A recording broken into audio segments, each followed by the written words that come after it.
Hello. So may nagtanong, someone asked, if after registration sa SEC or Security Exchange Commission or DTI, for example, do they still need to register for BIR or TIN? The answer, yes. You still need to register your business in the Bureau of Internal Revenue. And you can do this online or face-to-face or in person. So in this video, I will teach you how to register your business in BAR online. And we will also talk about, papasadahan din natin, how to register offline. So, who shall register? You should register in BAR if you're self-employed, if you're a professional, if you're a corporation engaged in business, or profession. How do you register? So you should fill out the BAR form for registration. That is BAR form 1901 or 1903, depending on the kind of taxpayer that you are. So we will tackle that in a bit as well. So this video aims to address the question that was sent to me by someone asking pagkatapos daw mag-register sa SEC or sa DTI kasi may online business daw siya, kailangan ba niyang mag-register sa BAR? The answer, yes, you need to. Okay, so eto, kung ikaw ay self-employed, for example, accountant, lawyer, veterinarian, kaya insurance agent ka, yes, kailangan niyo pong mag-register sa BAR. Professional, that's what I meant. Corporation naman, kung ikaw ay solo or OPC, one-person corporation, whether non-stock or stock corporation, kailangan pa din mag-register sa BAR. Yung BAR form na gagamitin, either BAR form 1901 or BAR form 1903, depende sa kind of business that you have. You will tackle that in a bit. Now, saan kayo magpapa-register? Saang BAR? So I will also show you kung saang BAR, but generally yung option nyo ay online or in person.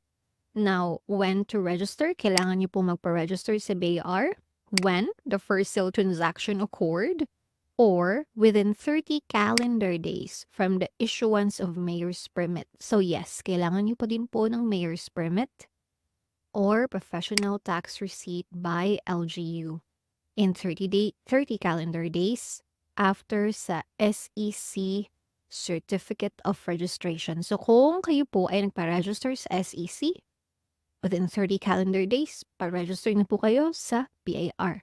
So ano yung mga documentary requirements kung kayo ay sole proprietor or isang professional?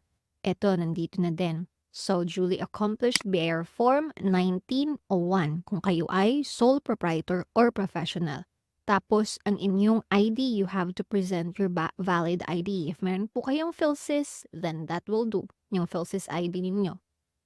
Later on, kailangan nyo ding magpa-print ng invoice doon at ipakita yan sa BAR. Pero, ito, later na in the process. Okay? Tapos prepare 500 pesos plus 30 pesos para sa documentary stamp tax.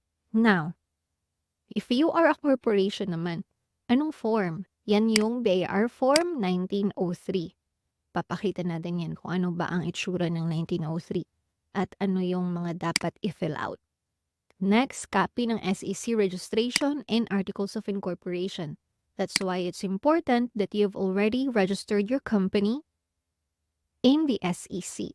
And nakuha nyo na din yung registration certificate.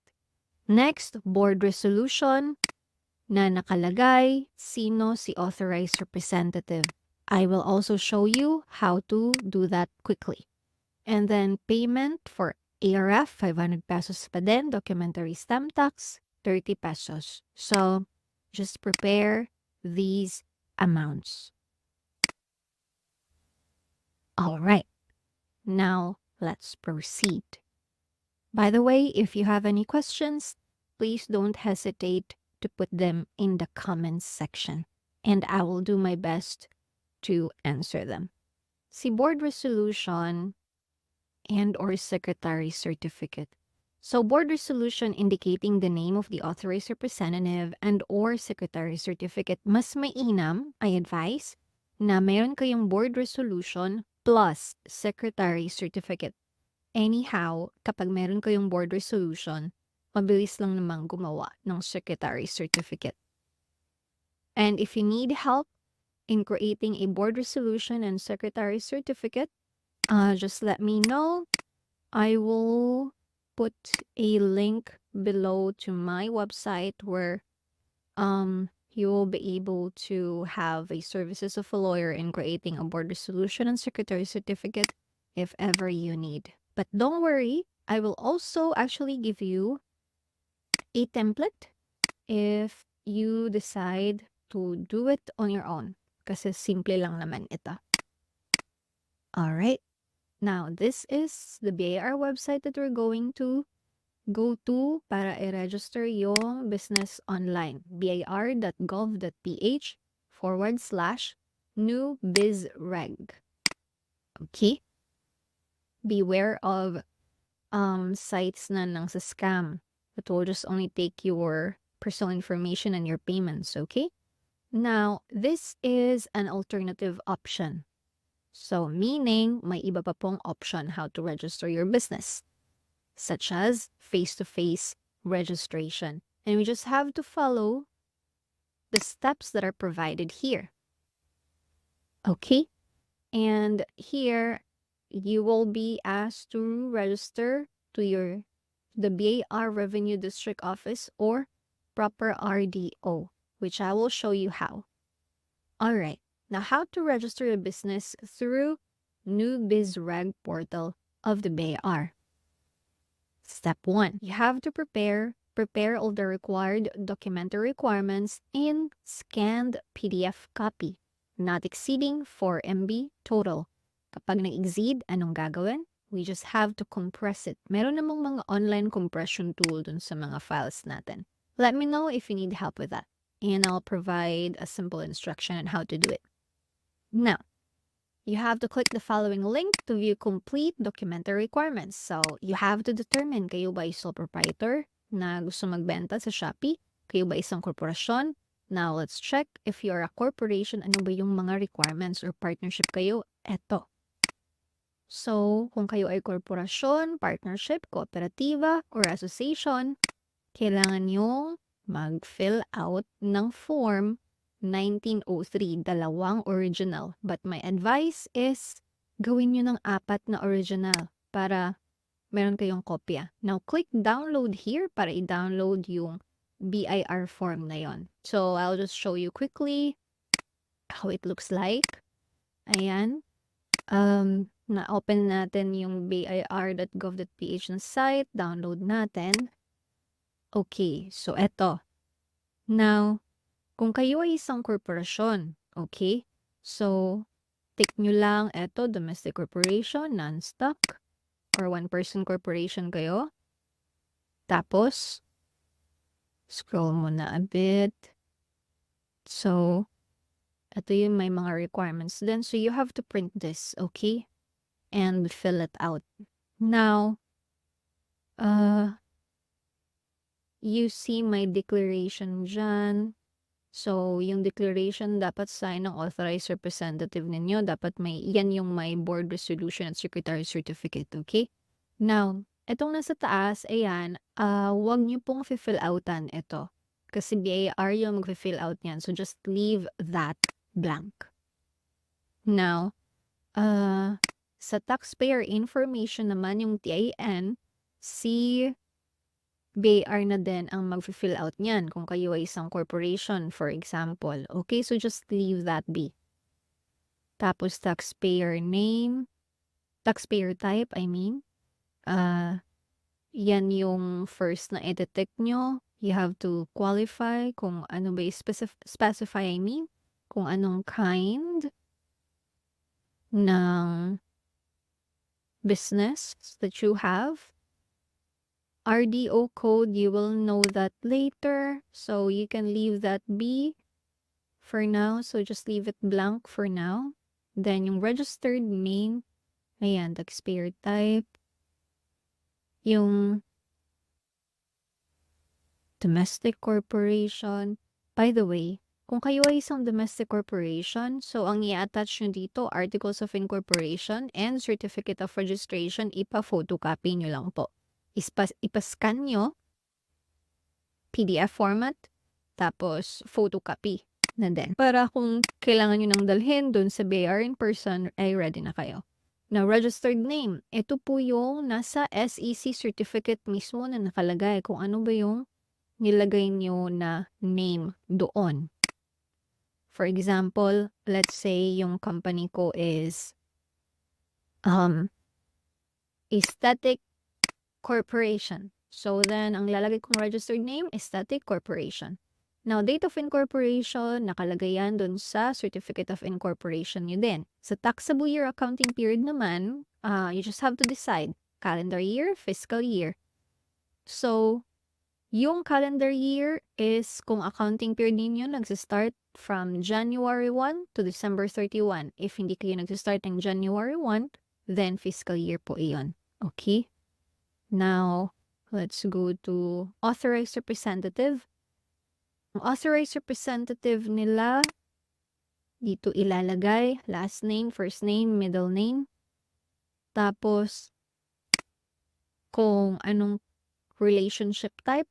Kung let's say, empleyado po ang inyong relationship sa isang korporasyon, kayo ang nag-aasikaso ng BAR nila, then you take down employee o kaya agent. Tapos yung TIN ninyo kung kayo ang nagpoproseso nito. Tapos relationship date, kung kayo ay isang empleyado, lalagay nyo kailan ba kayo na-hire para eto na, month, date, tapos year ang ilalagay dyan. Address type, you can just put residence or you can also choose place of business. Tapos yung address nila, ayan. Mabilis lang yan. I guess that's self-explanatory. Okay? But if you're a corporation, please huwag kalimutan, kailangan po ng board resolution and secretary certificate. Ang secretary certificate po ay kailangang notarized. So, if kailangang ipanotarize sa notary public, then you have to bring your ID. Now, ito yung sample ng board resolution, no? I'm just showing this to you quickly. So, ganito, nakalagay, board resolution number, what is it about, ano ba yung napag-agrihan sa board resolution. Okay, quick education about why this is so. Sa isa kasing korporasyon, it can be composed of one person or more. Sino nagpapatakbo ng isang korporasyon? Normally, it's the board of directors. So, si board of directors, kailangan may meeting sila sa mga napag-agrihan nilang i-implement para sa company. Saan mag-reflect yung mga napag-agrihan nilang dapat nilang i-implement para sa company? Then, it should be reflected in a board resolution. So, eto yun na, hello, we are the board of directors, nag-meet kami sa ganitong araw, sa ganitong lugar, tapos ito yung napag-agrihan namin. Now, yung kailangan ng BAR is that it should show na si board of directors approved and authorized si Mr. Juan de la Cruz, for example, to process government-mandated documents on behalf of the company, and to do or cause to be done all such other acts and things as may be proper and necessary arising out of or in connection with the foregoing authority. Now, this board resolution that I'm showing you is actually a shotgun approach. Ako kasi ang nag-process ng company na ito at ayoko nang paulit-ulit pa akong babalik sa board of directors tapos mag-aasa naman ako ng another authority kapag pumunta akong PhilHealth, kapag pumunta akong SSS. So, ang ginawa ko, isang board resolution lang, ganito yung kanyang authority. So, if you need help with this, I can help you, but, okay, I'll just put a link down below in the comment box for you to be able to access my website or something. But I will also provide a link to this board resolution sample so that you can easily edit this out and do it on your own. Okay? Because as I said, this channel of mine is my way to pay it forward. So, ganito lang. You just have to replace all these things para specified and customized para sa own company ninyo.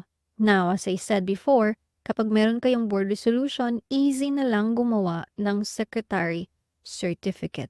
Okay? You just have this signed by your board of directors mismo.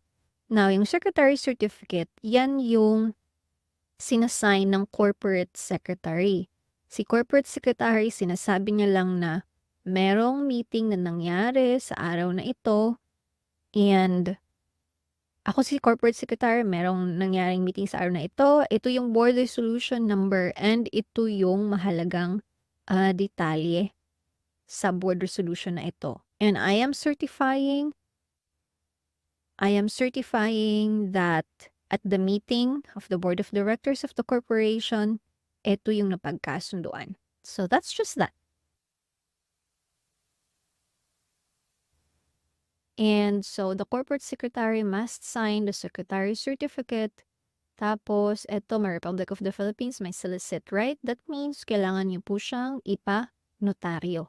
Now, kapag ipapanotaryo niyo ang isang dokumento, lahat ng nakasign doon, kailangan niyong hingan ng copy ng ID.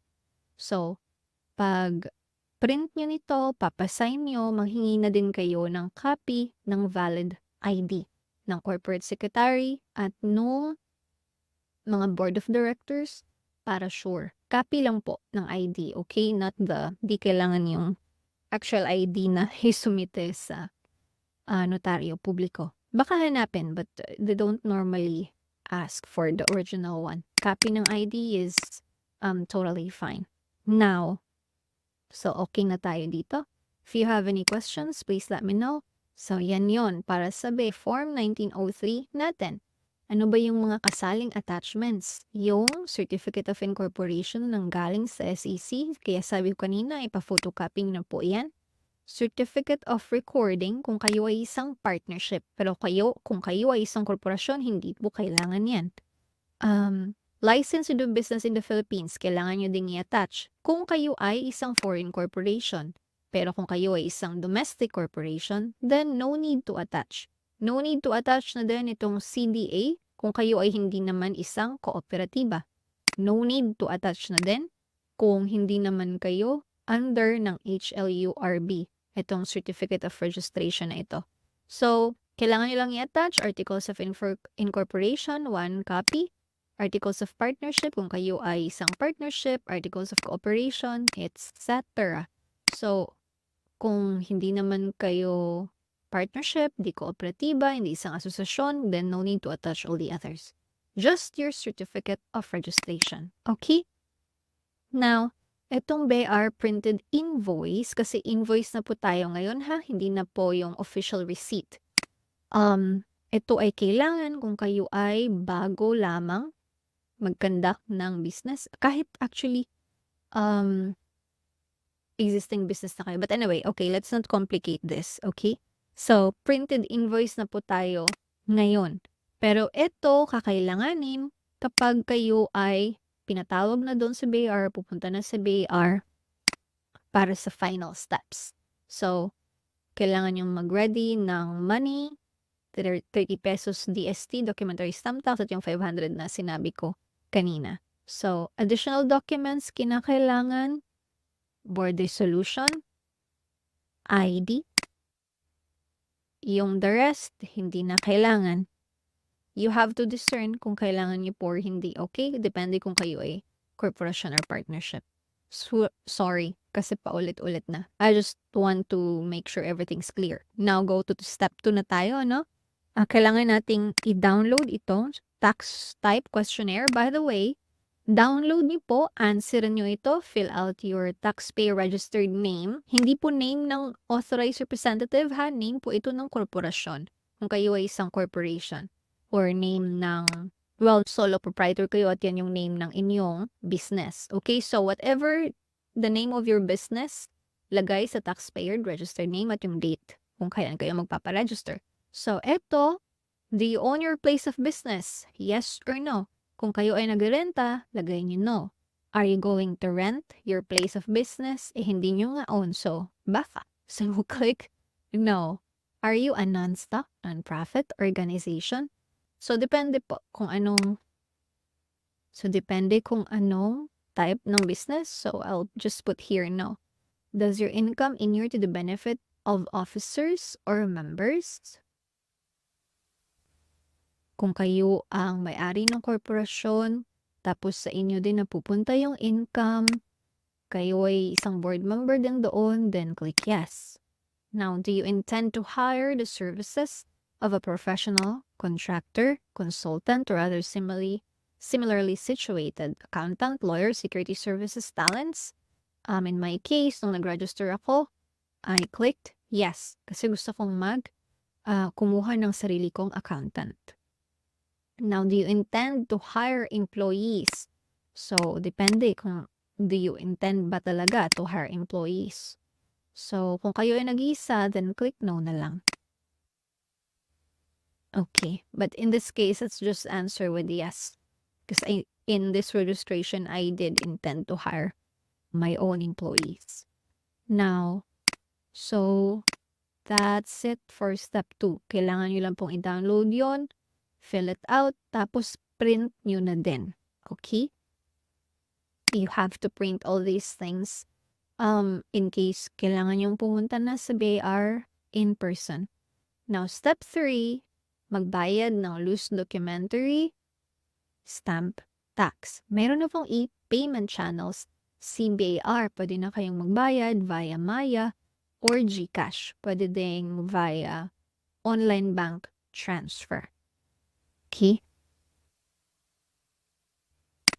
Now, just a reminder, kung kayo ay taxpayer na wala pa pong TIN, kasi nga mag-register pa lang kayo sa business mo, for example, then wag po tayong mag-proceed agad dito sa documentary stamp tax payment, no?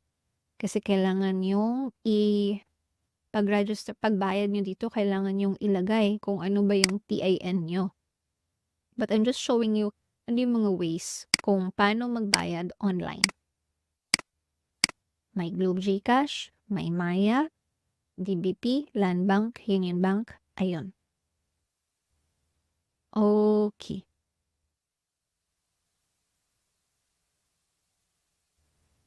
Tapos, ito, showing you paano magbayad kay Maya. It's actually very easy. Pero, mas mahal pa yung transaction service fee sa Maya. So, kapag meron na kayong Maya account, punta lang kayo dito sa government, tapos sa Bureau of Internal Revenue, i-put your TIN and then yung amount. So, mahalaga po na saka na kayo magbayad kapag meron na kayong TIN. Okay, so going back, kasi kailangan natin ng TIN. Na-download nyo na, na-print nyo na. Yung mga documents nyo, na-scan nyo na din, right? So, where to submit? Eto na. So, isa-submit natin ang mga ito kung online po ito, ha? Submit natin sa, let's say, in my case, nung nagpa-register ako, lagay natin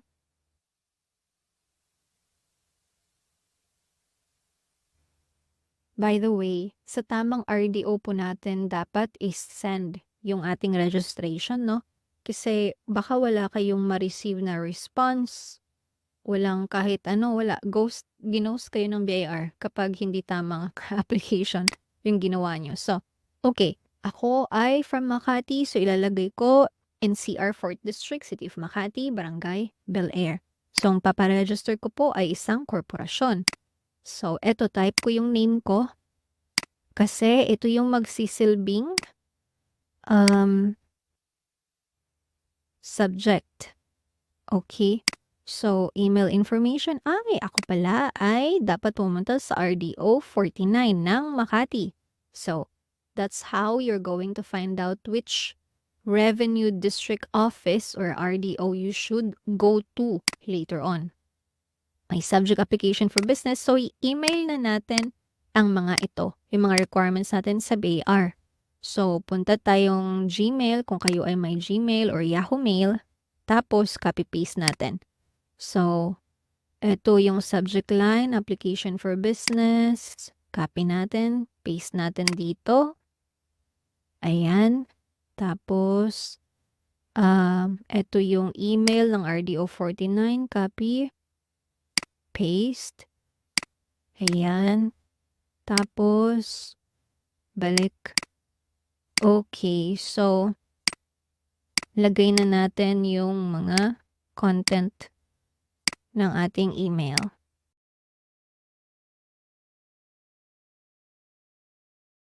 So, itong mga nandito, step 1, step 2, kailangan yung mga requirements na andyan, copy-paste natin, yung 1903, ito yung dapat i-submit natin, ilalagay lang natin as attachment dito sa email natin, okay?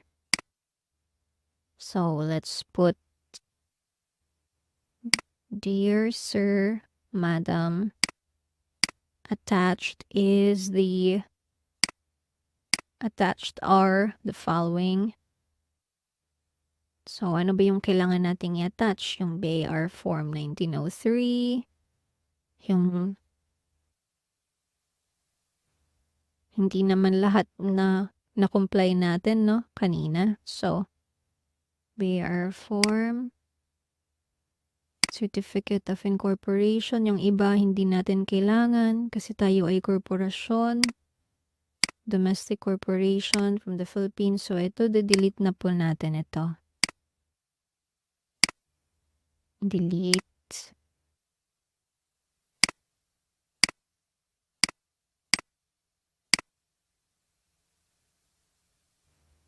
Articles of partnership, cooperation, no, delete na din yan.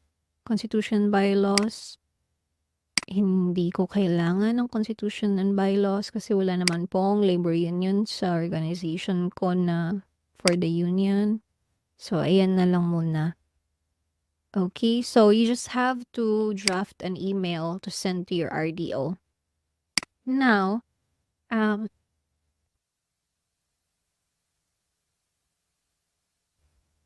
you only say na pay nyo na si DST for 30 pesos if totoong na pay nyo na si DST for 30 pesos. Kung hindi pa, then you can just put it in your email na hindi nyo pa nabayaran. Now,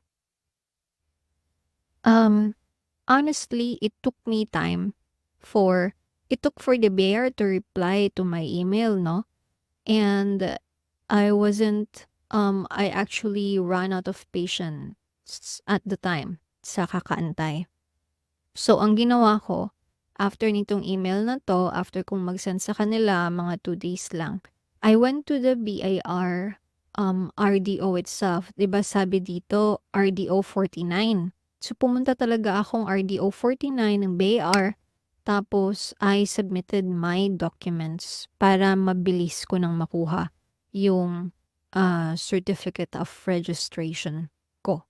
So, that's why you have to print all of these things, ready nyo na. Tapos, kung gusto nyo, sa inyo naman yon. After printing all these things at mag-ready ng cash, yung 500 pesos, yung 30 pesos na DST, tapos yung para sa printed invoice, yan nakadepende kung how much, no? Merong binibenta. Meron sa BAR mismo yung invoice nila. Meron din kayo yung magde-design. So, depende how much yan. So, just ready your payments for this. Tapos, you can go to the BAR in person para i-process ito in person at makukuha niyo na din agad yung certificate of registration. Okay, I hope this helps. And I'm sorry for the very long, tedious explanation. I will try to make some other videos na mas concise. Alright, thank you and God bless you guys.